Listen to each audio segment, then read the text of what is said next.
خاندانی نظام کیا واقعی پاکستان میں ختم ہو گیا ہے؟ اس کا وجود تھا بھی کبھی یا میرا خیال ہے کہ کبھی وجود تھا؟ خاندانی نظام پاکستان میں ختم ہو گیا ہے؟ بلال بھائی پہلا سوال یہ ہے کہ کیا ہمارے پاس خاندانی کوئی نظام موجود بھی ہے؟ پہلے تو یہ ختم ہونا، ہمارے پاس کوئی ہے بھی نہیں۔ مجھے رات ایک بات یاد آئی، ایک اماں جی فوت ہونے لگی تو اس نے اپنے بچوں کو قریب کیا جی، تو بچوں کو قریب کر کے اماں انہیں وصیت کر کے دنیا سے جا رہی ہے کہ بیٹا ایک دوسرے دے محتاج رہنا، ہائے ایک دوسرے دے محتاج رہنا۔ ہاں۔ اگر یہ جو بچی جو ابھی کراچی میں جو سانحہ ہوا ہے، اگر یہ بچی کسی کی محتاج ہوتی یا اس کا کوئی محتاج ہوتا تو بلال بھائی 6 مہینے یا 8 مہینے کبھی نہ گزرتے۔ تو محتاج کیوں نہیں ہے؟ محتاج کا مطلب یہ ہے کہ اگر میری آپ کے ساتھ ضرورت ہے یا آپ کی میرے ساتھ ضرورت ہے تو میں آپ کے ساتھ رابطے میں ہوں، آپ میرے ساتھ رابطے میں ہیں۔ یہ جو عدم رابطے کی ایک جو فضا ہے، رشتے جو ٹوٹ رہے ہیں، وہ ٹوٹتے تو ہمیں نظر آ رہے ہیں نا جی حافظ جی، کیوں ٹوٹتے نظر آ رہے ہیں بلال بھائی؟ اس میں سوال تو یہ ہے، دیکھیں ابھی آپ نے بڑی پیاری بات کی ہے کہ مسئلہ اینڈرائڈ فون کا یا ایپل فون کا یا سوشل میڈیا کا نہیں ہے۔ کوئی بھی چیز ہے آپ اس کا مثبت اور منفی اثرات آپ پہلو دیکھ سکتے ہیں کہ کوئی بھی چیز ہے آپ اس کو درست طریقے سے سمجھیں، اس کا استعمال کریں۔ اصل میں مسئلہ یہ ہے کہ جب آپ پورے اس ہمارے معاشرے کو دیکھتے ہیں تو بکھرا ہوا ہے، یہ تباہی ہے۔ دیکھیں نا، جب بچوں کے اندر عدم برداشت آ چکی ہے، اخلاقیات ختم ہو چکی ہے، بڑوں کا ادب و احترام ختم ہو چکا ہے، ہر طرف دیکھیں پھر وہ میں یہ جملہ کہوں گا آپ کہیں ہم دین سے دور ہیں۔ نہیں میں سنیں، دیکھیں میں آپ کو بتاؤں، حضور نبی کریم صلی اللہ علیہ وسلم نے فرمایا کہ زمانہ جاہلیت کی جتنی قدریں ہیں میں پاؤں تلے روند کے جا رہا ہوں۔ وہ جتنی قدریں تھیں روندی گئی، وہ آج ہم نے پھر ان کو دوبارہ پھر اٹھا کے رکھ دیا ہے مسلمانوں نے۔ جی، اسلام نے دیکھیں، اسلام نے نا ایک نظام نہیں دیا، اسلام نے کیا دیا ہے؟ اسلام نے اصول دیے ہیں۔ اگر ان اصول کو آپ دیکھیں، آپ حضرت حکیم لقمان کی وہ جو نصیحتیں ہیں، کیا آج کوئی بچہ چھوڑ دیں یار؟ کیا آج کوئی کسی ممبر کے اوپر کسی کو یاد ہے؟ کیا آج ان والدین کو یاد ہے؟ کیا اساتذہ کو پتا ہے؟ جب اساتذہ کو ہی نہیں پتا، جب والدین کو ہی نہیں پتا، تو بچوں کی تربیت کون کرے گا جن کی اپنی تربیت نہیں ہے؟ بھائی باقر بھائی کچھ اس میں حصہ ڈالیں۔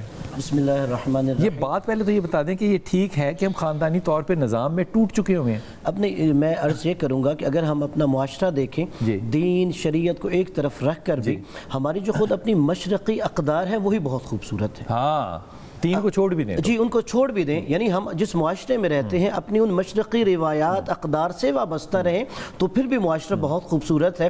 میں کہوں گا صرف بے دینی نہیں، ہم اپنی اقدار سے بھی پیچھے ہٹ رہے ہیں، اپنی روایات کو چھوڑ دیں۔ اور اس میں یہ ہے کہ دیکھیے، اب اگر میں دین کو اس میں شامل کروں، اس نے ہمیں ایک بہت خوبصورت نفسیاتی اصول دیا کہ جہاں پر خاندانی سسٹم کی بات کی کہ وَجَعَلَ بَيْنَكُمْ مَوَدَّةً وَرَحْمَةً، کہ اللہ نے اس لیے نظام تمہارے لیے قائم کیا تاکہ تمہارے درمیان محبت اور رحمت قائم رہے۔ جب محبت رشتوں میں ختم ہو جائے گی اور ہم وہ رحمت رحم دلی ختم کر دیں گے تو پھر یہ مختلف ہمیں مشکلات کا سامنا کرنا پڑے گا۔ لیکن اس کے لیے جو ضروری ہوتی ہے، جب ہم اپنی اولاد کو نشو نما کر رہے ہیں، پروان چڑھا رہے ہیں، ہم صرف سمجھتے ہیں ان کو اچھی غذا دی، میں نے اچھا لباس دیا، ان کو اچھا فون دے دیا، اچھی گاڑی دے دی، اب اچھا میں نے انسٹیٹیوٹ دے دیا، میری ذمہ داری ختم ہو گئی۔ اہم چیز یہ ہے ان کی ذہنی اور فکری تربیت۔ وہ پہلے میری اپنی ہوگی تو اس کو دوں گا نا۔ جی اب وہی میں عرض کروں گا، ذہنی اور فکری تربیت۔ اب ذہنی اور فکری تربیت کے لیے پہلے یہ ضروری ہے کہ جس نے انہیں پروان چڑھانا ہے وہ خود کہاں پر کھڑا ہے۔ بچے وہ نہیں کرتے جو آپ کہتے ہیں، بچے وہ کرتے ہیں جو وہ دیکھتے ہیں۔ میری طرف سے اپنا ہاتھ چوم لیں، کیا بات ہے، بچے وہ نہیں کرتے جو وہ سنتے ہیں، وہ کرتے ہیں جو دیکھتے ہیں۔ بالکل، بڑی صحیح بات کی۔ درفشا آپ اس پہ کچھ ڈالیے حصہ اپنا۔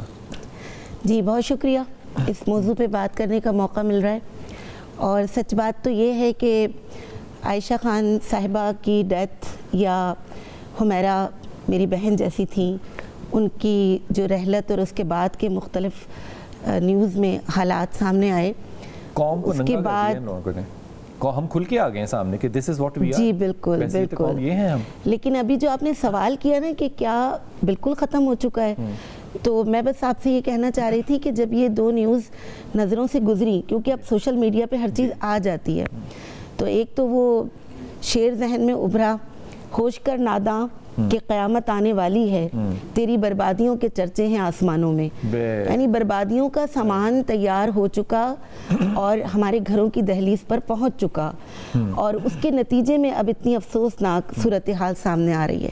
لیکن مجھے اس بات پر بہت اعتماد بھی ہے, فخر بھی ہے کہ جو اقدار اور جو خاندانی نظام ہمارے پاس ہے دنیا میں, اور وہ کسی کے بھی پاس نہیں ہے. آپ یہاں رکیے ایک سیکنڈ ذرا, ٹھیک ہے. یہ جب آپ کہتے ہیں خاندانی نظام, اس سے مراد کیا لیتے ہیں آپ؟ دیکھیں خاندان سے مراد کیا لیتے ہیں؟ کون سی فیملیز ہوتی ہیں؟ بھائی بہن؟ دیکھیں خاندان ہوگی یا ساس سسر؟ اگر آپ اس کو تھوڑا سا وسیع معنوں میں دیکھیں تو یہ صرف میاں بیوی نہیں ہے, یہ صرف میاں بیوی اور بچے نہیں ہیں, یہ پورا ایک فیملی اور رشتوں سے جڑا ہوا, آپ اس کو یوں لے لیجئے. اور ریکویسٹ کروں گی کہ مجھے بات کرنے کا اگر موقع پوری بات کرنے کا مل جائے, کہ خاندان کی بنیاد جو ہے وہ رحم ہے. اللہ سبحانہ و تعالیٰ نے اپنی کتاب الہی میں ہی یہ بات بیان کر دی کہ ہم نے آپ کو مرد اور عورت ایک جوڑا پیدا کیا اور اس سے نسل, برادریاں, قبائل بنائے, وہ جو ہم سورہ نساء کی آیت نمبر 1 میں بھی پڑھتے ہیں. اور اس پر پھر اللہ تعالیٰ یہ بھی یاد دہانی کراتے ہیں کہ اللہ تعالیٰ تمہیں دیکھ رہے ہیں, تمہیں اپنی نظروں میں رکھے ہوئے ہیں, تو تم محتاط رہنا اور آپس کے تعلقات خراب نہ کرنا. تو وہاں بڑے وسیع معنوں میں یہ بات سامنے آتی ہے کہ وہ فیملی جہاں دادا دادی بھی ہیں, جہاں چچا پھپھا تایا, وہ تمام رحم کے رشتے جو صلہ رحمی کا جو حکم قرآن میں اور دین اسلام میں ہمیں تصور ملتا ہے, اس سے یہ سمجھ آتا ہے کہ رحم کے وہ تمام رشتے پورے ایک ساتھ جب باؤنڈ ہوتے ہیں, ایک دوسرے کے ساتھ جڑتے ہیں, تو خاندان بنتا ہے. اور یہ بھی ایک بڑی اہم بات ہے کہ دنیا کا یہ واحد اور پہلا ادارہ ہے جو انسان خود نہیں بناتے, بلکہ یہ تو اللہ سبحانہ و تعالیٰ نے انسان کی تخلیق کے ساتھ ہی یہ ادارہ خود بنایا. تو اس ادارے کی ٹوٹ پھوٹ میں, اس ادارے کے آج جو حالات ہیں, ایک خاتون کی شادی ہوتی ہے, وہ آدمی کے گھر جاتی ہے رخصت ہو کے, یہ نارمل بات ہے, اس میں کوئی اعتراض تو نہیں ہے؟ بالکل نہیں. جانا چاہیے کہ نہیں جانا چاہیے؟ بالکل جانا چاہیے. اب وہ جب جاتی ہے وہاں پہ تو ایک نئے خاندان کی ابتدا ہوتی ہے. وہ نئے خاندان کی ابتدا دو طرح سے ہوتی ہے, ایک اس جوڑے میں سے بچے پیدا ہونے ہیں, ایک اس جوڑے میں سے جو لڑکا ہے اس کا پہلے سے خاندان وہاں آباد ہے, جس میں اس کی بہنیں ہیں, بھائی ہیں, ماں باپ ہیں. اب مجھے یہاں حدیث یاد آتی ہے کہ رسول پاک صلی اللہ علیہ وسلم نے فرمایا کہ تمہارے 3 ماں باپ ہیں, جنہوں نے پیدا کیا, جنہوں نے تعلیم دی, اور جن کے ہاں تم گئے. جب ممبر آپ کو یہ تعلیم دے گا کہ آپ وہاں جائیں, آپ نے کھانا نہیں پکانا, آپ کی ذمہ داری نہیں ہے, جو ساس سسر ہیں وہ ساس سسر ہیں, جبکہ میں نے کہیں دین میں حدیث میں ساس و سسر کا نام نہیں پڑھا. ماں باپ ہیں, وہ محرم بھی ہیں, وہ محرم بھی ہیں, اور اتنے محرم ہیں کہ اگر طلاق ہو جائے میاں بیوی کی تو وہ محرم رشتہ قائم رہے گا, اتنے محرم ہیں. جب ممبر کہے کہ ذمہ داری نہیں ہے, تو مجھے لگتا ہے کہ ممبر نے خاندان بنانے کی بجائے آپ کو ایک راستہ دکھایا ہے, جسے کہتے ہیں نا دانا پھینکنا, دانا پھینک دیا ہے کہ توڑو خاندان. ایسا ہے, میں اس پہ واپس آؤں گا, لیکن پہلے میں ایک نفسیاتی تجزیہ جو ہے وہ طاہرہ رباب آپ سے لے لوں. طاہرہ, یہ دونوں مقدمات جو عائشہ آپا کے ہیں, جو کہ حمیرہ کے ہیں, ان کو سامنے رکھتے ہوئے ہمارے خاندان آج بکھرے ہوئے نظر آئے ہیں. سوشل میڈیا پہ میں نے جتنی تذلیل ایک مرے ہوئے خاتون کے جسم کی دیکھی ہے کہ اس کے قبر کے اندر کے حالات اتر کے دکھائے جا رہے ہیں تاکہ میرے لائک زیادہ ہوں. میں نے اس سے زیادہ ہلکی یا سستی بات جو ہے نا وہ زندگی میں شاید نہیں دیکھی, خدا نہ کرے کہ میں دیکھوں. یہ کس طرح کی نسلیں ہم نے پیدا کر کے اس دنیا میں چھوڑ دیں کہ ہم خاندان نہ کلیکٹ کر سکے, نہ رکھ سکے, نہ آباد کر سکے, نہ ان کے جنازے اٹھا سکے, نہ ان کی موتوں کو ہم ایک رحم کے طور پہ, ایک عزت کے طور پہ اچھا کفن پہنانے کے قابل نہ رہے. اتنے زیادہ مٹیریلسٹک ہیں ہم, یا کنسرنڈ ہی نہیں ہے؟ بہت امپورٹنٹ بات کی ہے بلال صاحب آپ نے کہ ہم کس طرح کی جنریشن ہے. تو بیسیکلی ہم الفا اور جینزیز ہیں جو کہ ٹک ٹاکرز کی جنریشن ہے بیسیکلی.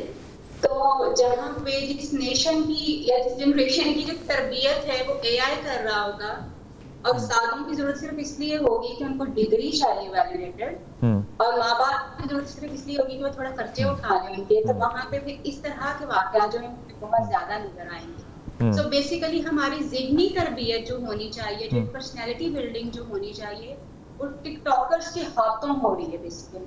ہمارے پاس اشفاق احمد صاحب جو ہیں ان جیسے لوگ نہیں ہیں، انٹلیکچوئل لوگ نہیں ہیں ہمارے پاس جو ہماری قوم کو لیڈ کر سکیں، جو ایک ویژن دے سکیں. قدسیہ بانو جیسے لوگ نہیں ہیں ہمارے پاس جو کہ ہمیں بتا سکیں کہ اس نے سسرال میں کیسے رہنا ہے، شوہر کا مقام کیا ہے، بیوی کا رول کیا ہے، کس طرح سے. سو یہ چیزیں جو ہماری ختم ہو چکی ہوئی ہیں، انٹلیکچوئلس کو ہم نے بہت، ایک تو پیدا ہونا بھی ختم ہو گیا کیونکہ انٹلیکچوئلس نے بھی ٹک ٹاک کو جو ہے وہ اپنا ایک ذریعہ معاش بنا لیا ہو، تو وہ بات کرنے والا بندہ نظر نہیں آتا. بڑی امپورٹنٹ بات ابھی آپ کر رہے تھے کہ یہ جو خاندان کا سسٹم ہے، تو کیونکہ میں خود بھی فیملی کاؤنسلر ہوں تو میں دیکھتی ہوں کہ بیسیکلی کچھ چیزیں ایسی ہیں قطب صاحب جن کو ہمیں ایکسیپٹ کرنے کی ضرورت پڑے گی. وہ یہ ہے کہ جو ہماری پچھلی جنریشن جو ہے نا، انہوں نے کافی بڑا ٹراما اپنی آنے والی جنریشنز کو ٹرانسفر کیا ہے. We were best in the family system جب تک کہ یہ ملینینس نہیں آئے تھے، مطلب ملینینس سے پہلے کی جو 80s کے بعد کی جنریشن ہے، تب تک کی چیزیں بہت اچھی تھی.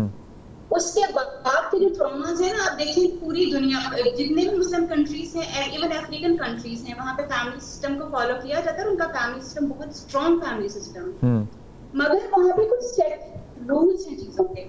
آج میں فیملی سسٹم کو جو ہے وہ فالو کیا جاتا ہے. ماں باپ کی عزت بہت زیادہ ہوتی ہے، فیملی سسٹم کی عزت بہت زیادہ تھی. ہمارے یہاں پہ فیملی سسٹم انفارچونیٹلی نہیں رہا. ہمارے یہاں پہ ڈاکٹر صاحب کیوں نہیں رہا؟ میں تو یہ جاننا چاہ رہا ہوں کہ وہ سسٹم جس کو کہ ہم کہہ رہے ہیں کہ نہیں رہا، وہ کیوں نہیں رہا؟ وہ رہا اس لیے نہیں ہے جی، وہ اس لیے نہیں ہے کہ ہم نے اپنی رسپانسبلٹی چھوڑ کے وہ آنے والی جو ایک خاتون ہے نا ہمارے گھر، جس کو ہم بہو اور اپنی جو بیوی بن کے آتی ہے، اس کے اوپر ڈال دی ہم نے ہر چیز. انفارچونیٹلی ہو سکتا ہے بہت سارے لوگ میرے سے اس بات پہ ڈس ایگری کریں، ہم نے ساری ذمہ داری اس کے اوپر ڈال کے خاندان کے ہر بندے نے اس کے ساتھ چیزیں جو ہیں وہ بہت زیادہ اس کے اوپر سونپ دی، چیزیں اس پہ ذمہ داریاں بہت زیادہ کر دی. وچ از رائٹ، وہ ایک خاندان چلانے آئی ہے، اس نے چیزیں کرنی ہیں، مگر وہ جو چیزیں آپ کو ہوئی ہیں پیچھے آپ کے سسرال میں، نندوں نے جہاں اپنے رول جو ہے وہ ایک ایسی نام کا بنا لیا جہاں پہ اس نے بھابھی کو ڈکٹیٹ کرنا ہے یا اس کو سنانی ہے، اور ساس نے بھی یہ سمجھا کہ گھر پورے تو پورا بھی اس کے سپرد ہو گیا، جہاں پہ دیور کا بھی کام جو ہے وہ بھابھی نہیں کرنا. کام کرنے میں مسئلہ نہیں ہوتا، مگر جب ایک بندے کو آپ اتنا زیادہ سنب کر دیتے ہیں کہ اسی نے سب کچھ دیکھنا ہے، تو پھر ریٹیلیشن آنی. یہ وہ ریٹیلیشن ہے جو اب ہم فیس کر رہے ہیں، کیونکہ ہم نے آپ کے خیال میں یہ سارا خاندانی نظام اس لیے بکھرا ہے کیونکہ بہو کے اوپر ظلم ہو رہا ہے اور بہو نے پھر بدلہ لیا ہے؟ یس، آپ اس کو بالکل اس طرح کریں گے کہ بہو نے، کیونکہ ہم نے اس کو سکھایا ہے کہ جی تم نے اپنے گھر جانا ہے، مگر وہ اپنا گھر اس طرح کا ہے کہ جہاں پہ وہ نہ اپنی مرضی سے اٹھ سکتی ہے نہ اپنی مرضی سے کچھ کر سکتی ہے. وہاں پہ اس کے اوپر اتنی زیادہ ذمہ داریاں، وہ بھی ذمہ داریاں ہیں جو اس سے پہلے باقی لوگ اٹھا رہے تھے اپنی ذمہ داریاں، وہ بھی اس کی جھولی میں ڈال دی گئی ہیں. سو وہ یہ ریٹیلیشن ہے جو ہم اب فیس کر رہے ہیں. آپ یہ دیکھیں کہ اسلام میں فیملی کا کانسیپٹ بالکل ہے، مگر جوائنٹ فیملی سسٹم اس طرح سے نہیں ہے کہ ایک ہی گھر میں آپ سب نے اکٹھے رہنا. میں ڈاکٹر صاحبہ آپ کی آواز جو ہے نا اس میں کچھ خلل ہے، وہ ہمارا قصور ہے، ہم ابھی اپنی آواز کو ٹھیک کرتے ہیں. لیکن میں واپس آتا ہوں. حضور اسلام میں فیملی سسٹم نہیں ہے؟ دیکھیں جی، پہلے تو مجھے بڑی افسوس کے ساتھ یہ کہنا پڑ رہا ہے کہ ابھی جو حمیرہ کی بچی کی بات ہو رہی تو نا پورے سوشل میڈیا پہ ایک بات چل رہی تھی جی کہ عبرتناک. او بھائی ہم نے اس سے عبرت کیا پکڑی ہے؟ بات یہ ہے کہ کیا بچیوں کے اوپر ہم نے شفقت بڑھا دی ہے؟ کیا بچیوں نے اپنے رشتے بڑھانے شروع کر دے؟ ہمارے معاشرے کا بگاڑ تو یہاں تک ہے، ہماری جو بیٹی دوسرے کے گھر جاتی ہے وہ پہلے دن ہی جا کے کہتی ہے جی میرے اوپر کوئی ذمہ داری نہیں ہے. اور باپ کہہ رہی ہے کہ پریشر اس پہ بڑا ہوتا ہے. نہیں سن لیں نا، یہ کہتے ہیں صبح اٹھو. بلال بھائی یہ جس بچی پہ 12 بجے اٹھنا چاہتی ہے. سن لیں یہ جس بچی پہ پریشر ہے. آپ کی آواز رباب نہیں آ رہی سمجھ، پلیز آپ ایک سیکنڈ ٹھہریے. میری بات سنیے بھائی رباب کی آواز کو ٹھیک کیجئے پلیز. جو بچی دوسرے کے گھر میں جا کے بڑا بوجھ اور برڈن سمجھتی ہے نا، جو پہلے دن ہی جا کے اس بچے کو اپنی ملکیت سمجھنے لگتی ہے جو 30 سالہ جس نے والدین کے ساتھ جو وقت گزارا ہوتا ہے. یہ جو بچی ہے نا بلال بھائی جو کہتی ہے کہ میں ایک رات بھی نہ گزاروں میاں کو لے کے سائڈ پہ ہو جاؤں اور اس کو اپنی ملکیت سمجھتی ہے, اس بچی سے اگر پوچھا جائے نا کہ جو تمہاری بھابی ہے وہ کیسے رہے, تو وہ کہتی ہے کہ یہ جو میری بھابی ہے وہ میرے امی ابو کے ساتھ رہے, وہ میرے امی ابو کی خدمت کرے. بھائی اگر کہے کہ میں نے سائڈ پہ ہونا ہے تو سب سے پہلے یہ جو بہن ہے یہی میدان میں آئے گی. میں کہتا ہوں کہ وہ پہلے روز آئے, پہلے روز ودا ہو کے آئے, اپنے شوہر کو لے کے الگ ہو جائے. جی میں کہتا ہوں میں بھی اس پہ بھی راضی ہوں. جی وہ اس قابل تو ہونا کہ اپنے بچوں کی تربیت اچھی کر سکے. بھائی بلال بھائی میں دوسری بات کر رہا ہوں, میں یہ کہہ رہا ہوں کہ یہ دوہرا معیار کیوں ہے. اپنے لیے وہ کچھ چاہ رہی ہے, اپنے والدین کے لیے کچھ چاہ رہی ہے, سسرال کے گھر میں وہ جا کے چاہ رہی ہے کہ میں فوراً میاں کو لے کے سائڈ پہ. میرا سوال بڑا سادہ تھا. نہیں میری بات سمجھیں آپ. جی میں سمجھ گیا آپ کی بات کہ یہ وہاں پہ کچھ کہہ رہی ہے یہاں پہ کچھ کہہ رہی ہے, یہ دوہرا معیار کیوں ہے؟ سمجھ لی بات. مجھے بتائیے کہ میں نے واپس آ کے وقفے سے آپ تینوں سے یہ پوچھنا ہے کہ کیا اسلام کے اندر خاندانی نظام ہے جس کو ہم کہتے ہیں شریعت اجازت نہیں دیتی؟ او بھائی یہ کون سے قانون ہے جو شریعت کے آپ کہاں سے لے کر آتے ہیں؟ شریعت کے معنی آپ کو نہیں پتہ ہوتے اور آپ کہتے ہیں شریعت کے کندھوں پہ بندوق رکھ کے جو چلاتے ہیں نا آپ سے مراد آپ نہیں ہے, ہم سب ہیں. یہ مزاج لوگوں کا اس نے تبدیل کر کے رکھ دیا ہے اور ممبر اس پہ یو ٹرن لینے کے لیے بھی بالکل تیار نہیں ہے. اور اس کا ایک اور رزلٹ جو ہے وہ یہ نکلا کہ اور یہ میں نے سنا ہے یونیورسٹیز کے اندر, یونیورسٹیز میں آپ نے بچے کن کے حوالے کیے ہیں؟ استادوں کے بالکل نہیں, آپ نے حوالے کیے ہیں موٹیویشنل سپیکرز کے. موٹیویشنل سپیکرز میں سے 90% لوگ میٹرک پاس بھی نہیں ہیں جو کہ جا کے موٹیویشنل سپیکرز یونیورسٹیوں میں جا کے لیکچر دے رہے ہوتے ہیں. اور وہ کہتے ہیں پتہ کیا ہے, کہتے ہیں تعلیم کی ضرورت نہیں ہے, اسکل سیکھیں. ویری گڈ, آپ سکل ضرور سیکھیں, لیکن پھر آپ یہ پٹ سے آپ پر رونا نہ ڈالیں کہ اشفاق احمد اور بانو قدسیہ اس معاشرے کی تربیت کے لیے پیدا نہیں ہو رہے, کیونکہ وہ سکل سے نہیں پیدا ہوئے تھے, وہ علم اور تعلیم اور حکمت اور حلیم سے پیدا ہوئے تھے.